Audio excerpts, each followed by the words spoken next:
The Monologues, Part 1, The Hidden Mana. Dear God, all the religions and sects of the world, numbering in the thousands, have filled the earth with confusion and division.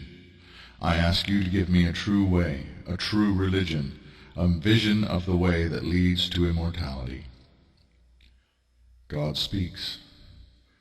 Uriah, it is wise that you now seek a more pure writing. Hereafter I shall give unto you a grand work of answers, my message and your writing. Many instructions have been given to the nations, and few have come down from heaven. You are afraid because you are mortal, and all powers are against you now, save those who serve the Tetragrammaton. And you are not mighty or wealthy, or even stable in your living situation. So you are vulnerable and easily undone. Yet all men are armed against an enemy of some kind, or fight for some cause. All of life is the choosing of a side, whether of action or inaction, of right or left, of justice or lawlessness, of ways light or dark. What you have chosen is the way of spiritual war with the pen of spirit, against the whole world and all its illusions. As a result, you have many enemies and few friends, for none who are of the world can but loathe you or flee from you, for their spirits are aware and will recoil or hiss. When we meet face to face at last, all your fears will melt away, and you will understand who you are and why it had to be as it is. Note 1. Uriah is the name of the angel of the scribe, an angel under the authority of Uriel, for God is the angel's light.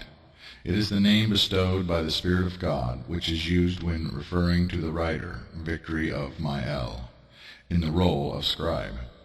In other times and places there were other names: Samuel, Daniel, John the Revelator.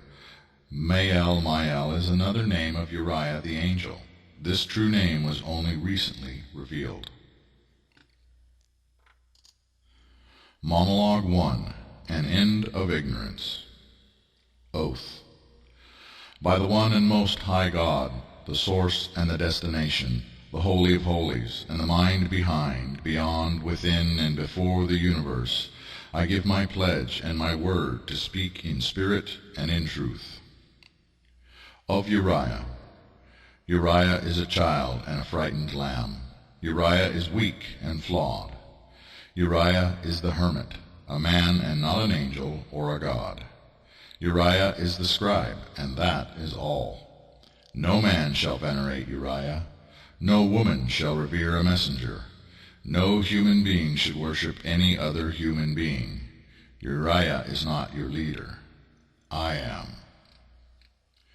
The messenger I sent has been driven to madness, deprived, divided, and sent this way and that. He has been afflicted and harassed, retreating into exile from the world, given sorrow and the gift of reclusion. Sin and confusions have been his lot from birth, that he might be rejected by the religious and made a mockery by the learned. He has been made a laughing stock and a byword among the elite of occult lodges. He has been fashioned into a fool and a recluse, that he might become truly wise and an object of hatred for sake of these words. A dog chasing God and finding only his own tail again and again, until he knows not which way to turn, and can then only turn to the one who is beyond all religions and sects, all philosophies and secret schools. In this there are the understandings that the broken are opened. The one who is lost seeks. The one who cannot overcome depends on God's mightiness, and that madness is next to godliness. So the only light that Uriah has is me, and the light of God shines upon him, and grace alone shall be his salvation at the end of his days.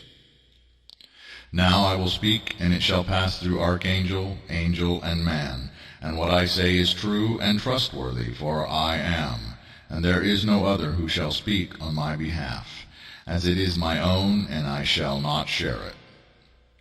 You will hear it, who are wise enough to grasp the meaning of I am, and feel my spirit within it, and give listen most attentive to what is delivered.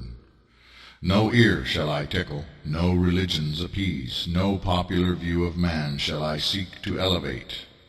I shall tell you what is, and so choices to each reader give.